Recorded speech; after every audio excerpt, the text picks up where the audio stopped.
सबसे पहला सवाल ख्वार, एक तमहीदी गुफ्तगू करेंगे जिसमें मैं चाहती हूँ कि आप इमाम आली मकाम इमाम मूसी काज़िम अलैहिस्सलाम की ज़िंदगी का एक ब्रीफ डिस्क्रिप्शन दें, एक मुख्तसर सा तारुफ दें। 28 हिजरी, अच्छा। 128 हिजरी में आपकी विलादत होती है और मकाम अबवा जो कि मक्का और मदीना के दरमियान में एक जगह है, वहाँ पर आपकी विलादत हुई है। और आपकी कुल मुद्दत हयात जो रही है वो 55 बरस की थी।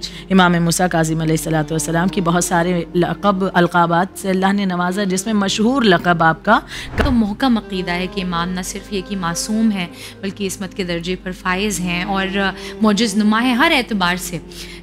लेकिन नॉन शियाज़ जो हैं वो कैसे इमाम की अज़मत का एतराफ़ करते हुए नज़र आ रहे हैं, उसका अगर आप यहाँ तज़किरा करें। इब्ने हजर मक्की एक बहुत ही मशहूर व मारूफ नाम है, लिहाजा इब्ने हजर मक्की कहते हैं कि आप इल्म मारिफत में, यानी इमाम मूसा काज़िम अलैहिस्सलातु वस्सलाम कि आप इल्म मारिफत फ़ज़्ल व कमाल में इमाम जाफ़र सादिक़ अलैहिस्सलातु वस्सलाम के वारिस और जानशीन थे और दुनिया के सबसे बड़े इबादत गुज़ार, आलिम और सख़ी थे।